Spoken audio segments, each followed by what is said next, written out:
감사합니다. 하나님 아버지께서 우리를 불러 모아주셨고 이렇게 예배할 수 있는 은혜 주셨습니다. 오늘도 하나님의 말씀을 듣고 우리 삶이 회복되는 새로워지는 시간 되었으면 좋겠습니다. 오늘 우리에게 주신 말씀 함께 읽겠습니다.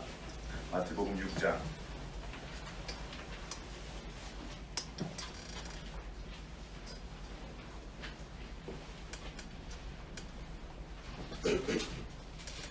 12절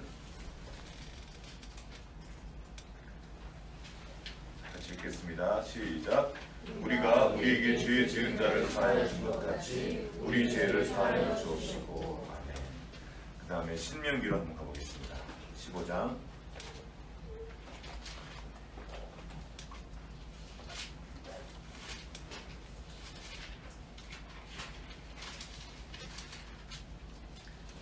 1절과 2절 먼저 같이 읽겠습니다. 시작. 내 7년 끝에는 면제하라. 면제의 기회는 이러하니라. 그의 이웃에게 꾸어준 모든 체주는 그것을 면제하고 그 이웃 동생이나 그의 형제에게 독촉하지 말지니 이는 여호와를 위하여 면제를 선포하였습니다. 아멘. 그 다음에 12절부터 15절까지 같이 읽어보겠습니다. 시작.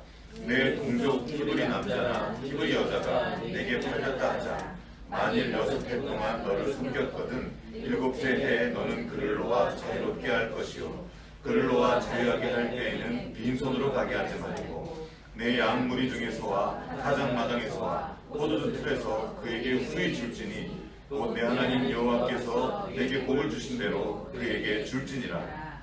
너는 애굽 땅에서 종되었던 것과 내 하나님 여호와께서 너를 속량하셨음을 기억하라. 그것으로 말미암아 내가 오늘 이같이 내게 명령하노라. 아멘.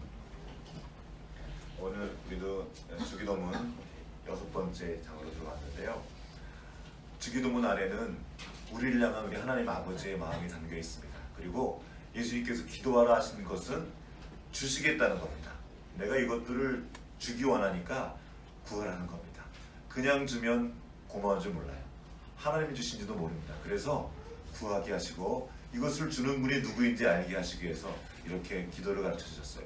처음에는 하늘에 계신 하나님 아버지의 뜻에 대한 얘기를 쭉 나눠주시다가 이제 후반부로 들어가면 이 땅에서 우리가 구체적으로 구해야 될 것들을 알려주십니다. 그 첫 번째 기도가 지난주에 있었죠. 우리에게 일용할 양식을 주시옵고, 일용할 양식은 오늘 우리에게 충분한 양식입니다. 하나님은 우리를 지으신 하나님은 우리의 필요가 무엇인지 아십니다. 우리의 먹을 것에 관심이 있어요. 그런데 나에게만 관심이 있는 것이 아니라 우리에게 관심이 있습니다. 우리가 이 기도를 드릴 때 내 먹을 것만 채워달라고 기도하는 것이 아니라 우리 함께 드신 이 땅을 살아가는 이웃들, 이 땅에 있는 약한 사람들, 이들을 함께 놓고 기도하는 겁니다. 그리고 이렇게 기도하는 자마다 이제 나누는 거죠. 내게 주신 것들을 나눌 때 이 기도가 온전케 되고 하나님의 나라가 우리 삶의 자리에서 이루어지는 겁니다. 이 나눔 가운데는 기적이 있습니다. 그 기적을 왜 경험하지 못합니까? 믿지 못하고 나누지 못하기 때문입니다. 우리가 하나님께 우리에게 일용할 양식을 주시옵소서 기도하는 자마다 나누고 또 주실 것을 구할 수 있게 될 것입니다. 오늘 이어서 계속 나갑니다. 이제 양식을 채우신 주님 앞에 그 다음에 갑자기 급하게 뛰어들어가서 우리에게 죄 지은 자를 사하여 준 것 같이 우리의 죄를 사하여 주십시오 이렇게 합니다. 우리의 죄를 사하여 주십시오. 이 기도는 믿지 않는 사람들이 제일 싫어하는 기도이기도 합니다. 우리가 전도할 때 만약 우린 죄인이다 말하면 그들이 말합니다. 내가 왜 죄인이냐고. 난 여기 이렇게 자유인이고 감옥에 들어가 있지도 않아 나보고 죄인이라고 자꾸 그러는 거예요. 이게 잘 이해가 안 되는 거죠. 그런데 우리는 우리가 죄인임을 고백하는 사람들입니다. 오늘 이 말씀을 좀 더 깊이 나누어 보기 원합니다. 오늘날 갑자기 멀쩡하게 있다가 죄인이 된 사람들이 있습니다. 지금 미투 운동이 막 한참 벌어지고 있는데 사회에서 지위가 있는 사람들, 영화 감독, 교수님들, 아주 노벨 문학상에 계속 후보에 올라가는 시인도 있고요. 존경받던 정치인도 있습니다. 민주주의를 위해서 열심히 평생을 바쳤던 그런 분이에요. 그런 분들이 갑자기 죄인이 돼서 지금 사람들의 입에 오르내리고 그들 중에 어떤 사람은 심지어 너무 그게 고통스러워서 자신의 목숨을 끊기까지 했습니다. 어떻게 된 일일까요? 나라 곳곳에서 권력 아래 행해지는 무서운 폭력들이 있습니다. 정말 무서워요. 근데 그것에서 문제는 그 폭력을 행하는 사람들이 자기가 그렇게 하는 줄 잘 인식을 못한다는 거예요. 뭐 좋은 일인지 아닌지 알겠지만 이게 얼마나 큰 죄악인지 모른다는 겁니다. 그리고 들통이 났으면 잘못했습니다 그래야 되는데 바로 그렇게 안 나와요. 한참 동안 버티다가 막판에 어쩔 수 없이 그냥 고백하는 경우가 많이 있습니다. 얼마나 파렴치한 일인지 잘 몰라요. 이런 일이 유명인들에게만 일어나는 것은 아닙니다. 그들은 드러났을 뿐이죠. 우리 주변에 얼마든지 있습니다. 가정에서. 우리 아버지들은 특히 가정의 권력자입니다. 저도 그렇고요. 두려운 일이에요. 나도 모르게 폭력을 행사하는 거. 말이 될 수도 있고 무서운 얼굴이 될 수도 있고 때로는 손을 대기도 합니다. 그것이 정당한 하나님 말씀하신 훈육이 아니라 그냥 자기 감정 푸는 때가 정말 많아요. 누가 여기에서 자유로울 수 있을까요? 아빠만 그렇습니까? 엄마도 그래요. 자기도 모르는 새에. 그리고 이것이 얼마나 무서운 일인지 모른다는 거죠. 그 약한 사람의 입장에서 우리는 보지 못합니다. 회사에서도 그렇죠. 상사가 있고 함께 따르는 사람들이 있습니다. 우리는 약자의 편에 서는 걸 잘 몰라요. 학교에서도 그렇습니다. 교사가 학생들에게, 친구들끼리도 그래요. 그 안에 다 서열이 있어요. 힘센 놈이 있고 약한 친구가 있는데 힘센 친구들이 약한 자들을 그렇게 괴롭혀요. 그게 얼마나 무서운 일인지 잘 인식하지 못합니다. 뭘 그거 가지고 그래? 아 그래 내가 잘못했어. 이렇게 나간다는 거예요. 우리는 우리가 짓는 죄가 얼마나 무서운지 잘 모르고 그냥 이렇게 살아갈 때가 있습니다. 깨닫지 못하는 거죠. 우리가 당연하게 누리며 당연하게 여기는 것들 중에는 이런 일들이 얼마나 많은지 모릅니다. 그것이 드러나기까지는 그게 죄인 줄도 모르고 죄인이 아닌 것처럼 살아갑니다. 아주 자랑하면서. 그리고 오히려 남들을 가르칩니다. 그런데 그 일에 빛이 비추면 비로소 그게 죄인 줄 아는 거예요. 어둠 속에서는 더러운 옷을 입고 있어도 몰라요. 그런데 점점 빛이 밝아지면 옷에 묻은 더러운 게 보이기 시작합니다. 빛이 더 밝으면 어두운 게 더 많이 보여요. 그래서 우리는 빛 가운데로 나가지 않고 그냥 어둠 속에서 있어요. 그리고 나는 괜찮다고 말하는 거죠. 예수 그리스도는 우리에게 오신 빛입니다. 빛으로 오셨어요.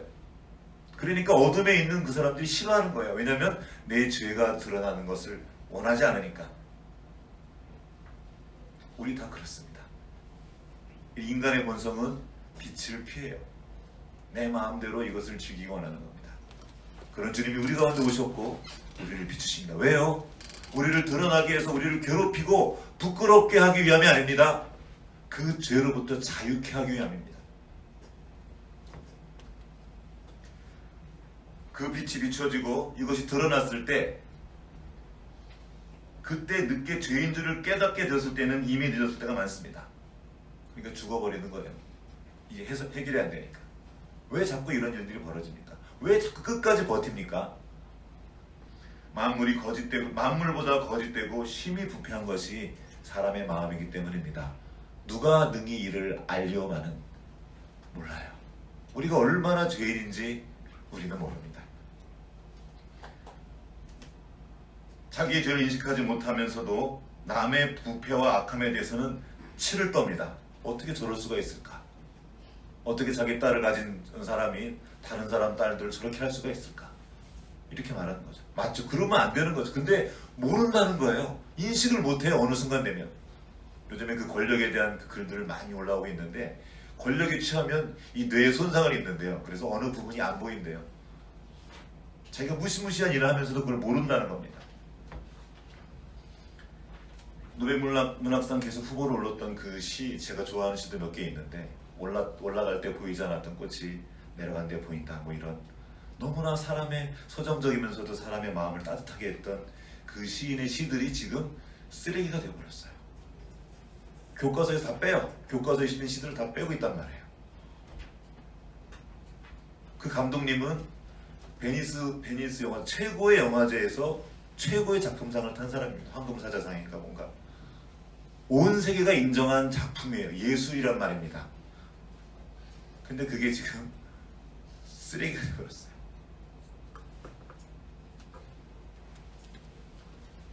그 작품은 좋을런지 모르지만, 그의 시는 아름다웠을지 모르겠지만 그 사람은 좋은 사람이 아니었던 거예요. 여러분, 시대를 꿰뚫는 좋은 강의를 한다고 그가 좋은 사람이 되는 건 아닙니다. 좋은 시를 쓰고 좋은 작품을 만드는 어떤 예술 작품을 만들어도 그가 좋은 사람인 건 아직 몰라요. 사람들을 감동시키는 영감 넘치는 설교를 한다고 그런 목사가 있다고 그가 좋은 목사입니까? 계속 드러나는 거예요. 너무나 훌륭한 설교자들이고 수많은 사람들이 그 설교를 듣고 베꼈던 사람들이 지금 성추행 때문에 몰락해서 있는 사람들이 얼마나 많은지 모릅니다.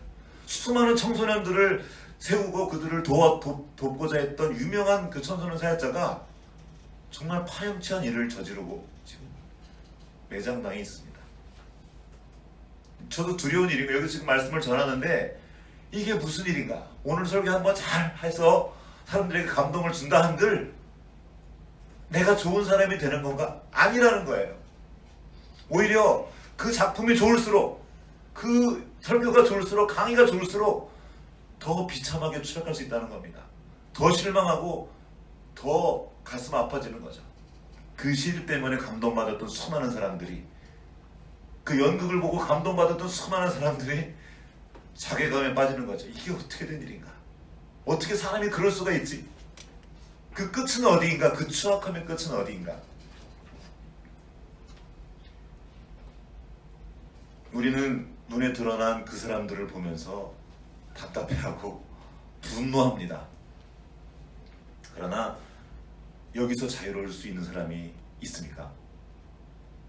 우리는 정말 괜찮습니까? 나는 정말 괜찮습니까? 힘 있는 사람 앞에서는 꼼짝도 못하다가 힘 없는 사람 앞에 가서는 얼마나 힘을 가시하는지 모릅니다. 이것이 우리의 모습 아닙니까? 이 미투 운동의 그 뜻은 미투, 나도 당했다로, 나도 당했다. 저는 미투가 다른 의미로도 맞습니다. 우리는 그렇게 당하고 살아가요. 힘 있는 자들의 그 갑제에 당하고 살아갑니다. 그러나 거꾸로 우리가 그 자리에 가면 어떻게 됩니까? 나도 당했다지만 또한 나도 그렇다 아닙니까? 내가 그랬던 거 아닙니까? 미투에 그래 두 가지 의미가 다 있습니다. 제게는 나도 그렇다. 나와 그가 본질적으로 다르지 않다는 거죠. 가정에서, 학교에서, 직장에서, 내가 살아가는 그 모든 곳에서 얼마나 함부로 했는지 모릅니다. 몇 번 슬쩍 말씀드렸던 일이 있는데, 이 이중사고, 조지 오웰의 1984년에 나오는 그 개념입니다. 빅브라더가 다스리는 전체주의 시대를 비판한 그런 소설인데요. 이 이중사고가 뭐냐면, 전혀 모순되는 두 가지 신념을 마치 하나인 것처럼 아무렇지도 않게 받아들이는 겁니다. 내가 말하는 것과 정반대로 행하고 있는데 이걸 몰라요. 이게 괜찮은 거예요. 예를 들어서 현대로 좀 말한다면, 외모가 가장 중요한 가치는 아니다 라고 말해요. 그러나 실제로는 내 생활을 돌아보면 엄청 신경 써. 엄청 그런 거. 공부가 다는 아니지, 인성이 중요하지 허가를 하면서 내 자식은 엄청 잡아요. 너 똑바로 하면서 이런 거. 창조주 하나님은 우리 아버지야 라고 말하지만 실제로 나의 말과 행동을 보면 하나님이 없는 것처럼 행동하면서도 그걸 인식하지 못하는 거. 사랑의 하나님을 말하면서 맨날 싸워. 이런 거. 이중사고예요. 노예 제도를 했던 그 사람들, 노예를 부렸던 사람들, 교회 가서 주일날 예배드리고 돌아올 때 노예가 끄는 마차를 타고 오는, 그리고 집에 가서 바로 채찍질을 하는 이런 일들이 계속 벌어지고 있는 거죠. 뉴스를 보면서 저 갑질의 횡포에 분노하지만 정작 자기 실생 안에서는 약자에게는 턱없이 강하고 강자에게는 비겁하게 하는 이런 일들이 얼마나 많은지 모릅니다. 얼마나 비겁하고 얼마나 치졸하고 악할지 모릅니다. 들키지 않았을 때까지만 괜찮습니다. 들키지 않았을 때까지만. 그 마음의 깊은 곳에 숨겨둔 그 이기적이고 비겁하고 거짓되고 이중된 그 마음들이 우리 안에 있는 걸 우리는 부인할 수 없습니다. 다만 모를 뿐이에요. 아직 모를 뿐인 거죠. 누가 여기에서 예외일 수 있겠습니까? 성경은 말합니다. 기록된 바 의인은 없나니 하나도 없다. 깨닫는 자도 없고 하나님을 찾는 자도 없다. 다 같이 으쳐 함께 무익하게 되고 선을 행하는 자는 없나니 하나도 없도다.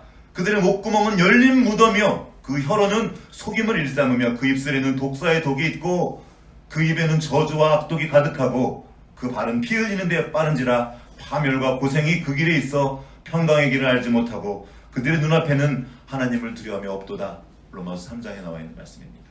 이 말씀은 시편 14장에 있는 말씀을 여러 시편에 있는 말씀들을 바울이 모아서 다시 한 말이에요. 의인은 없나니 하나도 없다. 다윗이 먼저 한 말입니다. 그런데 이 말을 했던 이 시편을 썼던 다윗 자신도 여기에 해당됩니다. 그도 의인이 아니었던 거죠. 그는 악한 권위 아래서 억울하기 짝이 없는 시간을 보냈습니다.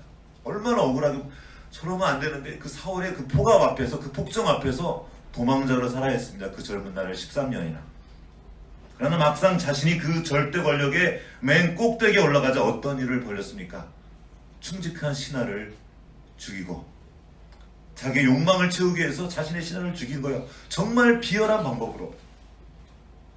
어떻게 이보다 지금 우리 한국에 나오는 이 미투 운동 모든 사람들보다 다윗이 더 악하지 않습니까? 어떻게 그렇게 비열하게 사람을 죽일 수 있습니까? 다른 사람도 아니고 다윗입니다. 그토록 하나님 앞에 신실하게 살려고 노력했고 하나님을 의지했고 그 수많은 시편을 썼던 그 다윗이 그토록 악독한 일을 했다면 우리는 어떨까요? 더 무서운 거는 그렇게 자기 신하를 죽이고 그 신하의 아내를 빼고 같이 살면서도 그걸 모르고 있었다는 거예요. 한 2년 동안 정도 인식하지 못하고 있는 거예요. 자기가 얼마나 악한 일을 했는지. 나단이 말할 때까지 그는 아무렇지도 않게 살고 있었습니다. 다윗이 그럴진데 어쩌면 그보다 훨씬 더 신앙이 부족했을 우리는 어떻게 했습니까? 지금 죄를 짓지 않고 있다고 괜찮은 것이 아닙니다. 아직 기회가 없고 그런 환경이 안 돼서 그러고 있는 거죠. 우리는 군대에서 확인합니다. 저도 군대 가서 그걸 확인했어요. 제 동기나 이제 쫄병들인데 가장 많이 괴롭힘을 받았던 애가 너무나 아프고 많이 당했으니까 나중에 자기처럼 약한 쫄병들이 오면 좀 그들의 마음을 헤아리면 좋을 것 같죠. 어떻게 하는지 아십니까? 더 괴롭혀요. 그리고 어떻게 하면 괴로운지 알아. 왜냐면 지가 당해봤으니까. 그래서 어떻게 하면 괴로운지 아는 걸 그걸 더 아주 교묘하게 아프게 해요. 얼마나 얄미운지 모릅니다.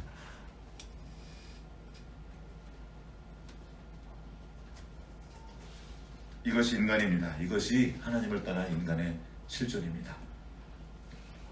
어쩌면 좋습니까? 그래서 우리에게 필요한 것이 용서입니다. 그가 사람이라면 그가 누구든지 그는 용서가 필요합니다.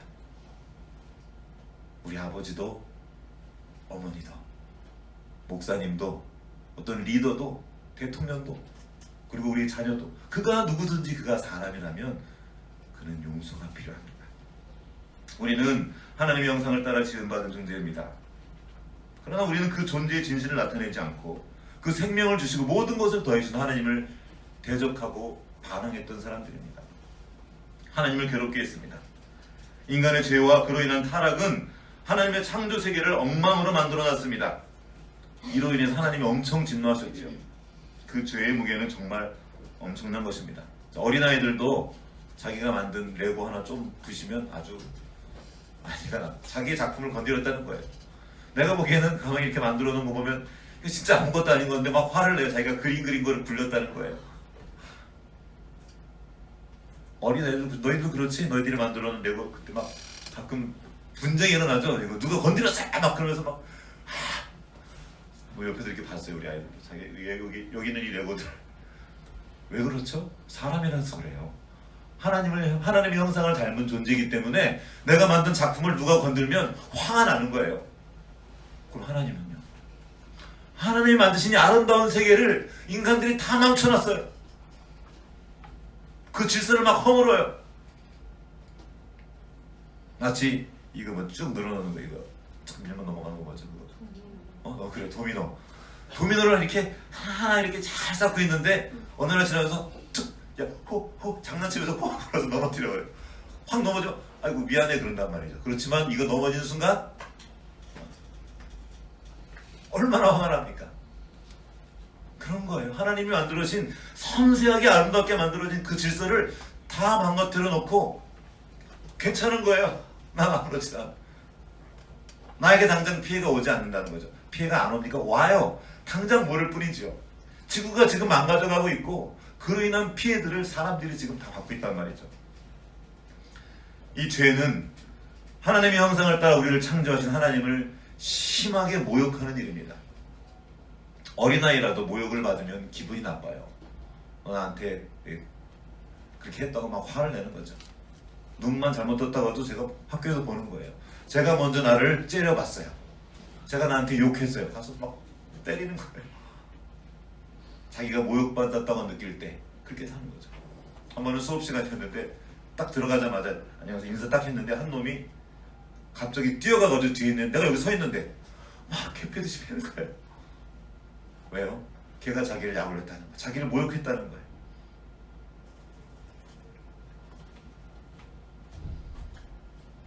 어린아이라도 모욕받으면 분노하는데 우주의 창조주께서 그 피조물인 인간 때문에 모욕을 받고 계십니다. 다 쓸어버려도 시원치 않을 그런 인간들.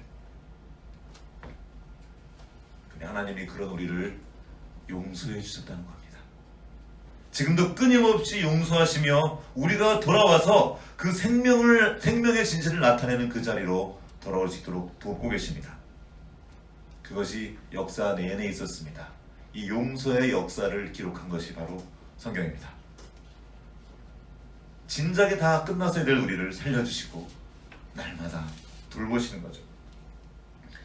성경의 시작은 창세기지만 실질적인 사건은 출애굽기부터 시작하죠. 출애굽기는 하나님의 나라 그 이야기가 시작된 그 책인데 그 나라는 용서로 시작됩니다. 바로 6월절 어린 양이에요.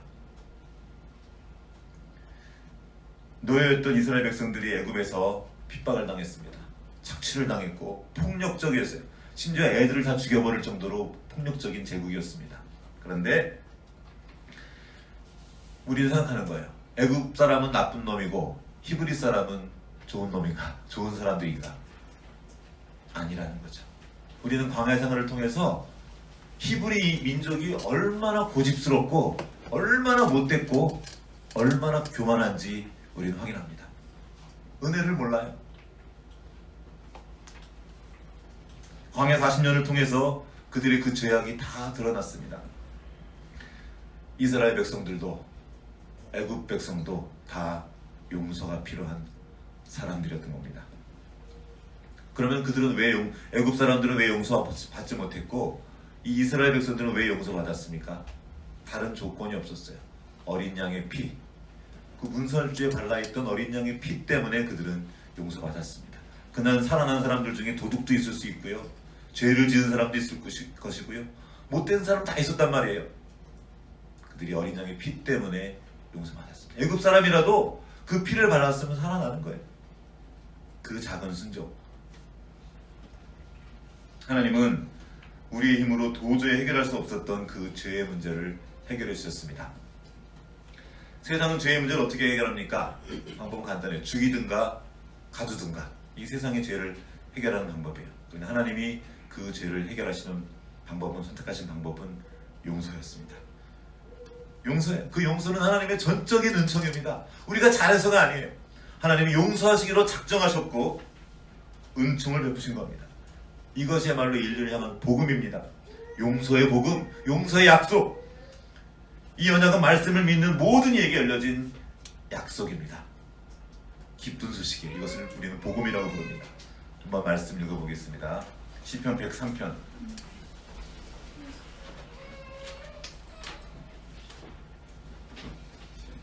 시편 103편.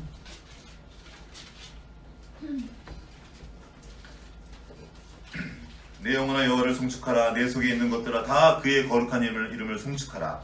내 영혼아 여호와를 송축하며 그 모든 은택을 잊지 말지어다. 3절 한번 같이 읽어보겠습니다. 시작.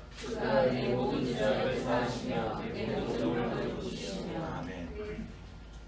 5절까지 읽어보겠습니다. 시작. 내 생명을 따르는 성령을 하시고 인자와 국일로 관을 씌우시며 좋은 것으로 내 소원을 만족하게 하사 내 청춘을 독수리같이 새롭게 하시는도다. 아멘. 그 은택의 시작은 죄악을 사하시는 겁니다. 죄악을 용서하시는 거죠. 그리고 모든 병을 고치는 겁니다.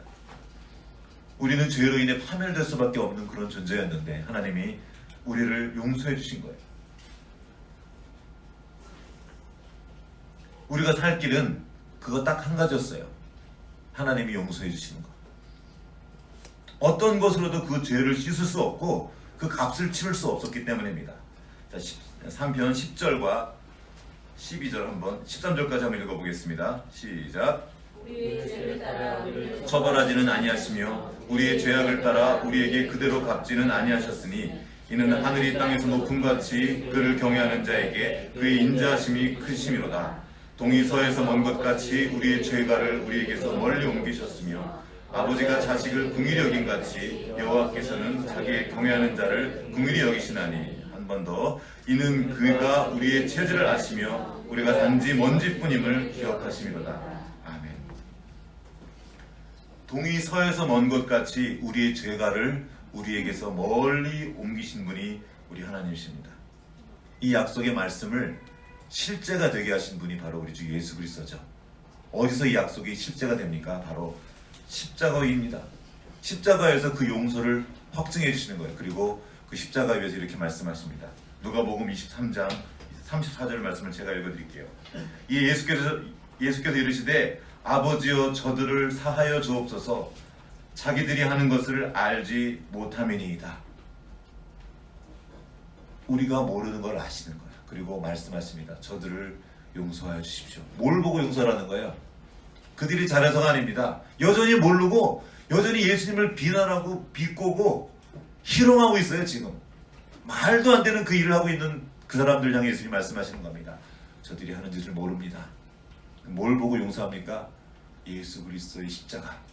날 보고 용서해 주세요. 그러는 거예요. 6월절 어린 양의 피로 시작된 그 하나님의 나라는 이 예수님의 십자가에서 완성됩니다.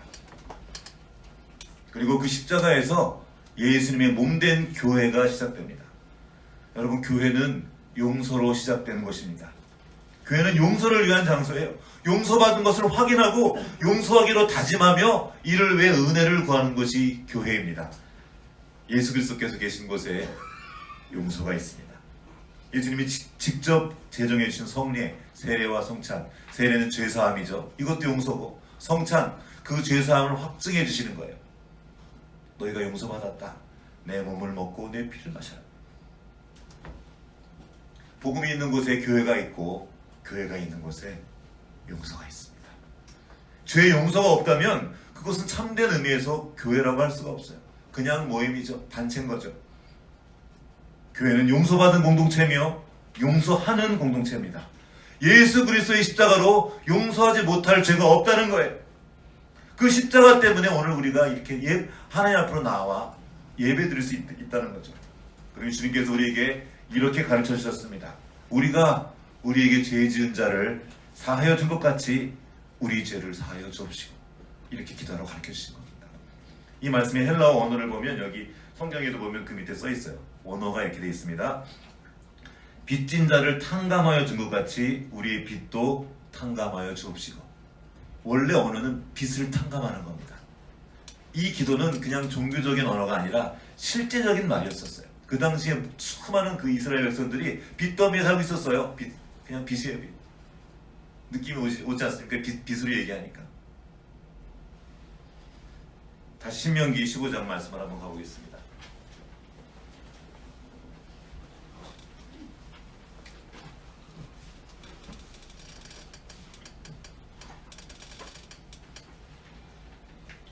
이 15장 1절과 2절 같이 시작.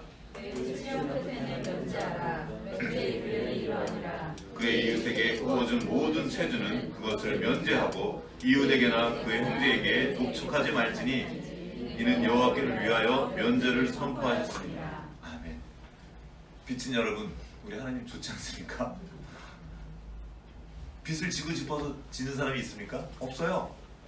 살다 보니까 이게 인생이 뜻대로 안 돼서 보니까 빚을 지게 된 거예요. 옛날에는 빚을 지면 갚아야 됩니다. 갚지 못하면 어떻게 해요? 나를 주는 거예요. 종이 되는 겁니다. 어쩔 수 없이 빚이 많아져서 빚을 갚을 수가 없어가지고 종으로 살게 되어 있는 거예요. 지금도 직접 몸은 팔지 않지만 우리도 일종의 종이에요. 이 돈에 묶여가지고 어디 가고 싶은 것도 못하고 하고 싶은 것도 못하고 그렇게 되는 거죠. 그렇게 빚으로 인해 종된 자들에게 원하는 것이 뭐가 있습니까? 자유케 되는 거죠. 근데 나를 데리고 있는 그 주인은 나를 풀어줄 생각이 있습니까? 없습니까? 없죠. 계속 계속 부려먹기 원하죠. 끝까지 다 빨아먹고 끝까지 빨아먹기 원하는 그들에게, 그 주인에게 하나님께서 말씀하십니다. 너 우리나라 백성이냐? 네가 나라 백성이라면 7년마다 그 종들을 풀어줘라. 면제해주라는 거예요. 그 빚을 탕감해주라는 겁니다. 자유케 해서 보내라는 거예요. 이게 우리 하나님이에요. 보낼 때 어떻게 보내요? 그냥 보내지 말고 잔뜩 챙겨줘서 보내는 겁니다. 나아가게 하라고. 왜 이런 말씀을 하십니까? 너희들이 애굽에서 도망 나온 걸 기억해라. 여러분 출애굽기에 나오죠. 모세한테 가서, 모세가 애굽에 가서 한 말이 뭡니까? 내 백성을 풀어놓아 가게 하라. 풀어놓아 가게 하라. 계속 그 말했어요. 지금도 주님은 말씀하십니다. 네 종된 자를 풀어놓아 가게 하라. 그들이 나의 백성들이라 말하는 겁니다. 가게 할 때 그냥 보내지 말고 잔뜩 쥐어줘서 보내라. 실제로 애굽에서 나올 때 그 애굽 백성들을 통해서 잔뜩 싸주고 나왔습니다. 이게 우리 하나님의, 이 좋으신 우리 하나님을 우리 아버지로 모시고 사는 우리가 이제 해야 될 것이 있다는 겁니다.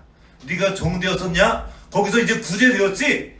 이제 너도 누군가에게로 나아갈 때 용서해 주라는 거예요. 탕감해 주라는 겁니다. 왜요? 너희 아버지가, 너희 하나님이 그런 분이라는 겁니다. 여기 나와 있어요. 빈손으로 가게 하지 말고 내 양무리 중에서 타작마당에서 포도주 틀에서 그에게 후히 줄지니 곧 내 하나님 여호와께서 내게 복을 주신 대로 그에게 줄지니라. 그러면서 그 이유를 말씀하십니다. 15절에 함께 읽겠습니다. 시작. 너는 신명기 15장 15절 시작. 너는 애굽 땅에서 종되었던과 내 하나님 여호와께서 너를 속량하셨음을 기억하라. 그것으로 말미암아 내가 오늘 이같이 내게 명령하노라. 아멘. 내가 너를 속량, 대신 값을 치르고 사셨다는 겁니다. 깨끗게 하셨다는 거예요. 이것을 기억하라는 거예요. 너가 애굽에 종되었었지? 종을 있었단 말이에요. 근데 그 많은 대가를 하나님이 대신 치러주시고 그들을 건져내셨거든요. 내가 널 건져냈지? 그래서 넌 내 말을 들으라는 거예요. 그러니까 너도 가서 그 종된 사람들을 용서해 주라는 거예요. 사면해 주라는 겁니다.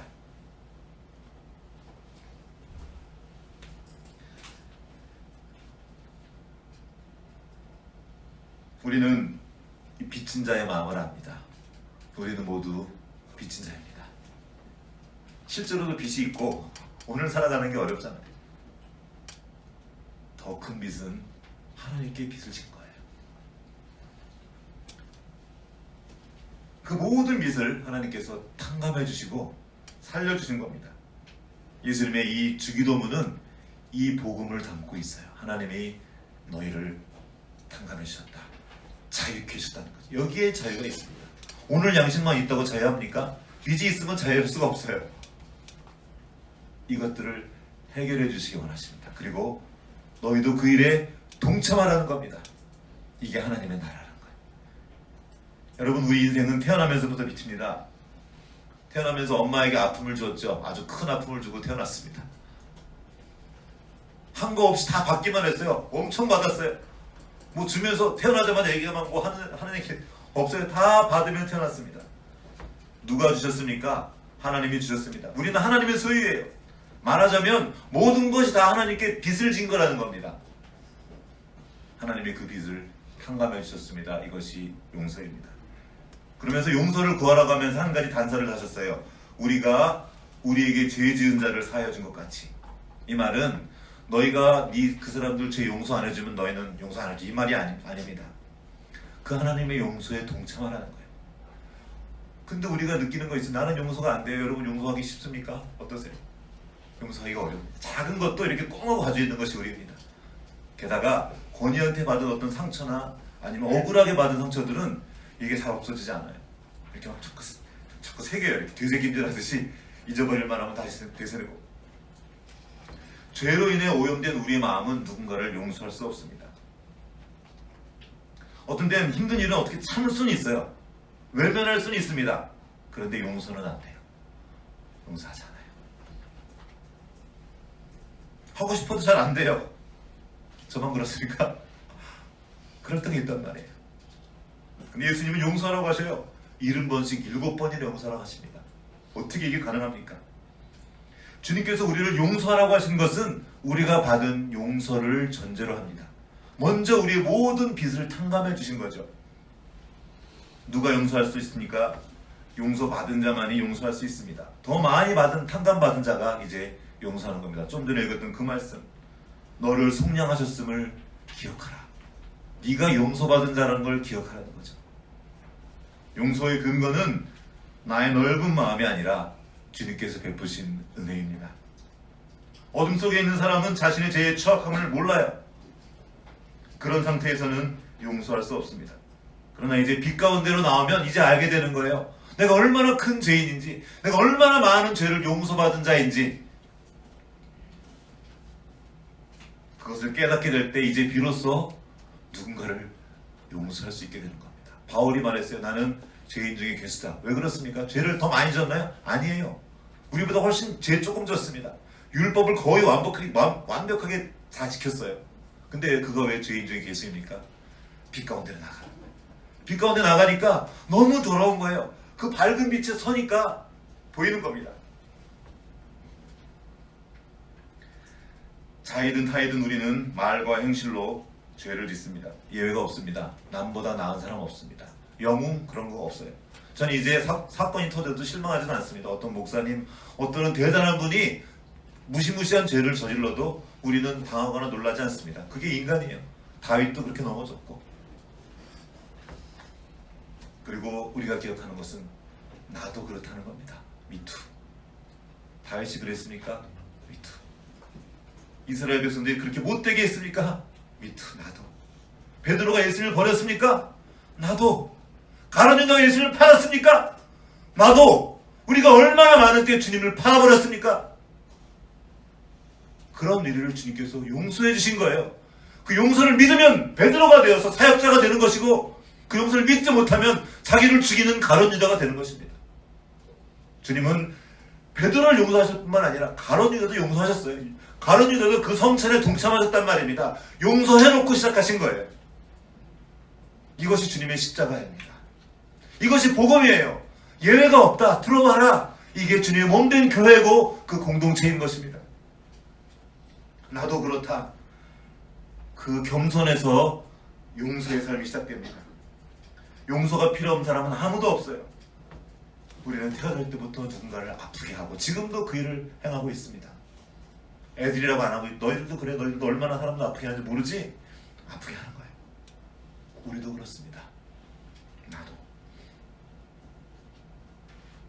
가장 주님을 많이 아프시게 했고 모욕한 우리를 주님이 용서해 주셨습니다. 그런 나를 받아주셨고 지금도 계속 용서해 주고 계십니다. 왜요? 예수님 때문에. 그 십자가로 인해서. 이제는 용서하려고 노력해도 안 된다는 건 압니다. 여러분 용서하려고 노력하지 마십시오. 못해요. 대신 주님께 받은 은혜를 기억하는 겁니다.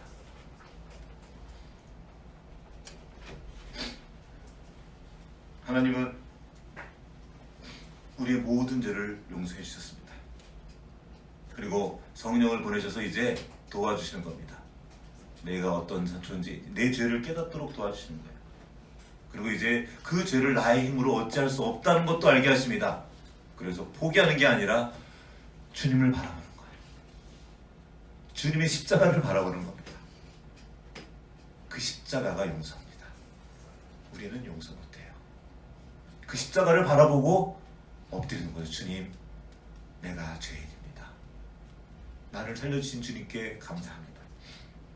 용서는 받는 것도 은혜지만 용서하는 것도 은혜입니다. 용서는 노력으로 하는 게 아니라 은혜로 하는 것입니다. 그러면 그 은혜는 어디서 시작되었습니까? 내가 죄인임을 깨닫는 데서 시작됩니다. 내 죄를 깨닫고 내가 용서가 필요한 존재라는 것을 인식합니다. 나를 괴롭힌 그나 다 하나님 앞에 용서가 필요한 자라는 것을 인식하는 거예요. 그리고 하나님 앞에 나가는 겁니다. 우리는 용서받았기 때문에 이제 용서할 수 있습니다. 죄 사함의 확증을 얻은 후에도 여전히 죄의 진창 속에 머물러 있는 우리를 날마다 찾아오시고 날마다 또 용서해 주시고 또 나아가고 자라나도록 점점 더 빛 가운데로 드러나도록 나아가도록 도와주신 주님의 손길이 오늘 우리에게 있습니다. 이것이 은혜예요. 그래서 우리는 이제 더 마음을 낮추고 이렇게 기도할 수밖에 없는 겁니다. 주여, 우리가 우리에게 죄 지은 자를 사하여 준 것처럼 우리의 죄를 사하여 주십시오. 우리의 죄를 사하여 주십시오. 믿음으로 가는 겁니다. 날 죽이지 말고, 난 죽어 마땅히 들고 나를 죽이는 게 아니라 주님의 크신 사랑과 그 크신 마음을 믿고 예수 그리스도께 하신 일을 믿고 나아가는 겁니다. 이 기도하면서 아버지의 나라가 임할 때 거기에 은혜가 있고 은혜가 있는 그 자리에 용서가 있습니다. 예수님께서 천국 복음을 전하셨어요. 천국 복음, 하나님 나라의 복음 뭡니까? 그 기쁜 소식은 뭡니까? 도저히 용서받을 수 없는 사람들이 용서받는 것입니다. 이게 그 레위기에 나왔던 도피성입니다. 죄 지은 자를 살려줄 길을 열어주시는 거예요. 그 도피성이 바로 예수 그리스도고 그 도피성이 바로 교회입니다. 우리는 괜찮은 사람들이 모여있는 것이 아니라 죄를 깨달은 자들이 모여있는 거예요. 우리는 용서받은 자들입니다. 예수님은 그 용서가 우리에게 임하였음을 전해주셨고 복음이 되셨습니다. 이제 그 복음을 받은 자들이 용서하는 그것이 바로 하나님의 나라입니다. 천국이에요. 희년이 선포되고 용서가 선포되며 그로 인한 자유와 기쁨이 넘쳐나는 곳, 그것이 바로 교회이고 그것이 바로 하나님의 나라입니다. 하나님 우리를 용서하심으로 당신의 거룩하신 이름을 나타내셨습니다. 이제 우리도 용서함으로 하나님의 이름이 거룩히 여김을 바치도록 그렇게 하는 하나님의 백성입니다. 우리가 용서할 때 주님의 이름이 높여집니다. 우리가 용서할 때 아버지의 나라가 임합니다. 우리가 용서할 때 하늘에서 이루신 그 하나님의 뜻이 우리의 삶의 자리에 이루어집니다. 누가 용서합니까? 큰 자가 용서하는 거예요. 우리가 큰 자가 되게 하십니다. 먼저 용서받았기 때문입니다. 그 나라의 문을 열쇠를 놀랍게도 우리에게 주셨습니다. 여기 말씀이 있습니다. 무엇이든지 너희가 땅에서 매면 하늘에서도 매일 것이요 무엇이든지 땅에서 풀면 하늘에서도 풀리리라. 함께 기도하겠습니다.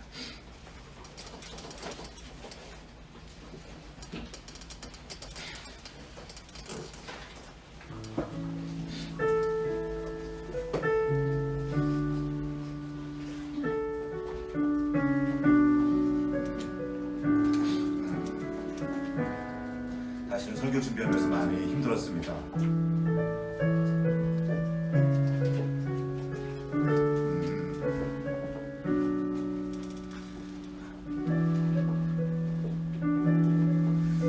용서할 수 없는 제 마음을 보았기 때문입니다.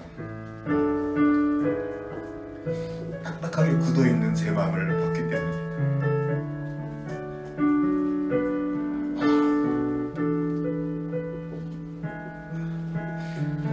용서하고 싶은데 도저히 용서가 잘 되지 않고 자꾸 어떤 기억들이 떠오르는 거예요.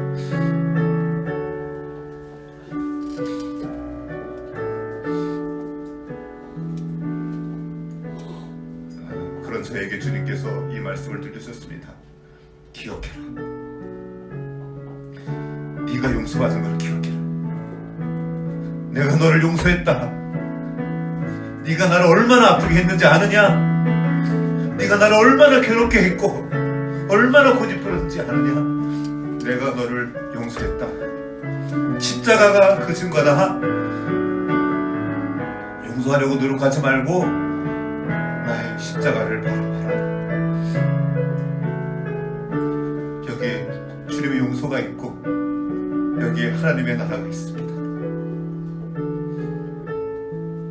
온통 세상이 서로 정죄하고 비난하고 서로를 죽이려고 안달이나 했습니다. 우리에게는 그럴 자격이 없습니다. 어떤 일이 있을 때마다 미투하는 거예요. 주님, 내가 그런 자입니다. 그들을 통해서 거울을 보는 거죠. 주님, 저 악한 사람을 불쌍히 여겨주십시오. 저가 깨닫고 돌아오게 하십시오. 그리고 기도하는 겁니다. 주님, 나를 불쌍히 여겨주십시오. 우리를 불쌍히 여겨주십시오. 우리를 긍휼히 여겨주시고 우리의 죄를 사하여 주시옵소서. 믿음으로 기도하며 나가는 겁니다. 각자의 경험이 다를 것입니다. 용서할 수 없는 기억을 가질 수 있을지 모릅니다. 그것들을 기억합시다. 그리고 우리를 용서하신 하나님의 사랑을 바라보기 원합니다. 그 십자가를 바라보기 원합니다.